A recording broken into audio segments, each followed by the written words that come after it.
დემეტრე პირველი, მეფე და პოეტი. ოზურგეთის ფოლკლორის ცენტრში შემეცნებითი შეხვედრა გაიმართა. შეხვედრის დასაწყისში წმინდა გაბრიელ ეპისკოპოსის სახელობის მართლმადიდებლური სკოლის მოსწავლის მარიამ ზოიძის პრეზენტაცია გაიმართა, რომელიც შენხარ ვენახი გალობას, მის შექმნასა და გავრცელების ადგილების მიმოხილვას დაეთმო. გაჟღერდა სამრევლო სკოლის გუნდისა და ოზურგეთის ფოლკლორის ცენტრის სალოტბარო სკოლის მოსწავლეების შესრულებით აღღრებული ქართული საეკლესიო საგალობლის, შენხარ ვენახის სხვადასხვა სამგალობლო ნიმუშები.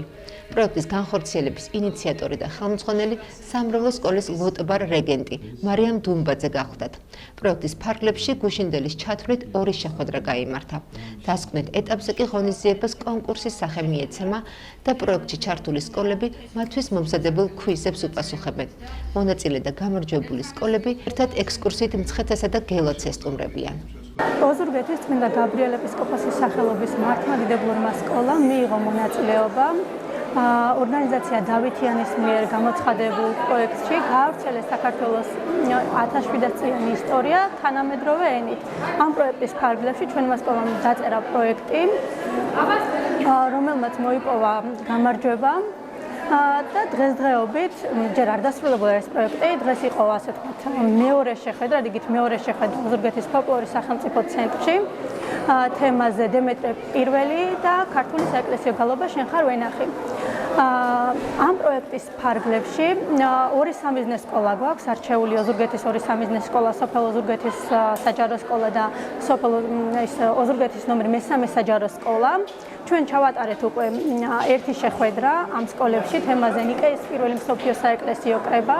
ეს როგორც უკვე გითხარით, რიგით მეორე შეხვედრა იყო ეს თემა და ასევე გვაქვს დაგეგმილი მესამე შეხვედრა უკვე ჩვენს სკოლაში, სადაც მოსწავლეებისთვის წარმოდგენილი იქნება სპეციალური ქვიზები ამ თემაზე შემდგარი ქვიზები და შემდეგ გამოვლინდება, ასე ვთქვათ, გამარჯვებული სკოლა. თუმცა მინდა აღვნიშნო, რომ პროექტის ფარგლებში ორივე სკოლა მიიღებს მონაწილეობას ექსკურსიებში, რომლებსაც ჩვენ გავმართავთ იმერეთში და მცხეთაში და ამ პროექტის ფარგლებში ესეთ სიმბოლურ სიურპრიზებს მოუწყოთ ბავშვებს. დღეს ოზურგეთის ფოლკლორის ცენტრის და გაბრიელ ეპისკოპოსის სახელობის სამრევლო სკოლის ინიციატივით და ერთობლივი თანამშრომლობით შედგა ძალიან საინტერესო შეხვედრა, რომელიც ასევე იყო ურთიერთთანამშრომლობით საპატრიარქოს ახალგაზრდულ ცენტრთან დავითიანის სახელწოდებით, რომელსაც ვიცნობთ და თემა ეხებოდა შენხარ ვენახს, ამას ძალიან დიდი ისტორია გააჩნია, თქვენ იცით, არის უამრავი საგალობელი სხვადასხვა კილოზე, როგორც გურული, ისე აღმოსავლური და დასავლური შექმნილი და ჩვენ აქტიურად მომავალშიც და ეხლაც თანამშრომლობთ ყველა იმ ადამიანსთან, ვისაც უყვარს ქართული საეკლესიო გალობა, ქართული ხალხური სიმღერა, ყველას უშურებ ამ საქმეში წარმატებას.